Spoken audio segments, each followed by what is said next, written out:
Menk, meaning we in Armenian, is a literary group that came together in the late 1920s. A group of orphans that, having survived the genocide, ended up in Paris and wanted to launch a literary journal with that same name, Menk.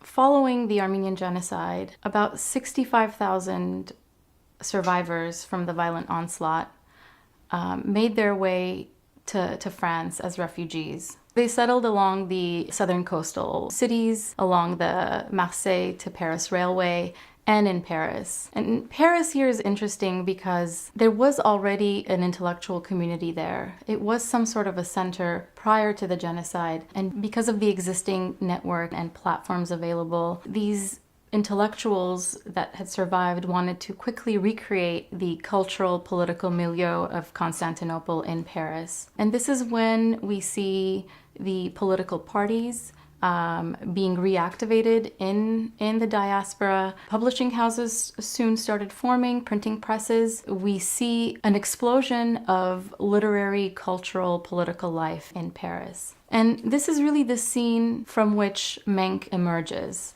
Some of the more notable names in Menk are Shahan Shahnur, Zare Vorpuni, Shavar Shnartuni, Nigoros Sarafyan, Nisham Beşiktaşliyan. They sought to create a collective of dispersed Armenian writers, and perhaps this is why they called themselves We. They wanted to start something new, and they saw the journal and their smaller gathering as the stepping stone to a larger gathering of writers from across diasporan communities, dispersed communities. The first issue of Menk came out in 1931. In their first volume, we see a collection of poems, short stories, and also editorial type writing in which they try to position themselves as a voice for their generation, as a new group of writers. The volume is also preceded by a one-page announcement signed by all 14 members of the group. The platform that they're serving in this manifesto-like announcement is a disruptive one. They positioned themselves as the voice of their generation, and they very much positioned themselves against the writers that were active in the pre-1915 era. The platform that Menk tried to cultivate centered mainly around these three principles. They were to narrate the present. They weren't going to narrate the story of the genocide. They were not going to speak about the past in their writings, rather focus on their exilic condition as survivors in Paris. 2, to write in the exilic language, which is Western Armenian. And 3, to develop the genre that they thought was least developed by their predecessors, that of the novel.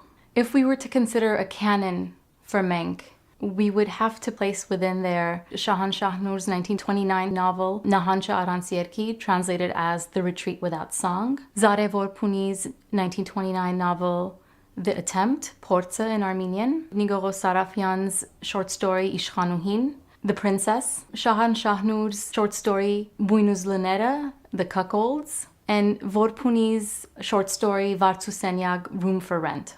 What's interesting about Menk is that when we think of an orphan generation producing fiction, we tend to expect narratives of the genocide, stories of their survival.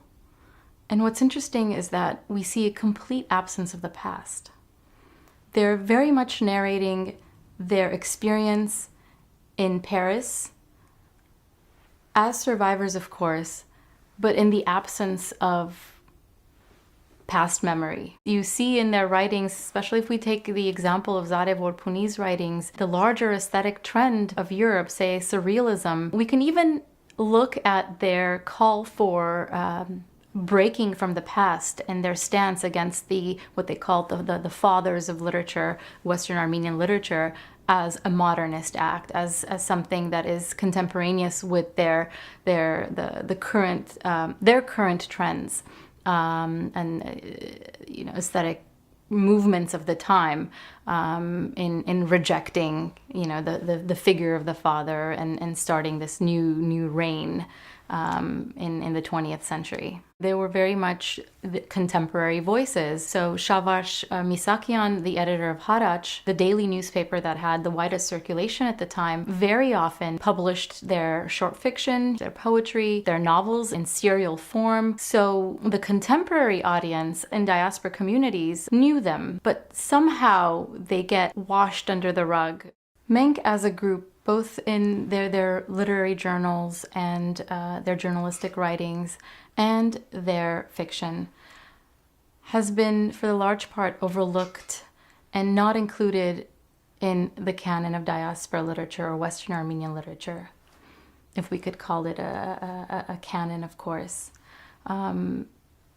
Their literature remains, for the most part, inaccessible, for diaspora institutions have not republished them. For the most part, they have not been translated at large. And part of the reason for Menk being overlooked, I think, is precisely their platform, their positioning in terms of literary belonging, their rejection of the past, and their refusal to offer an explicit account of the genocide.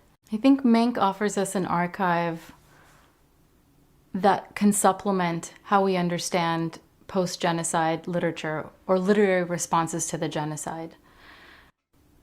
In their work, we can see the problems, complications of aesthetic representation to a catastrophe. They're very much writing and they're very much narrating, they're representing the experience of catastrophe through a series of impossibilities.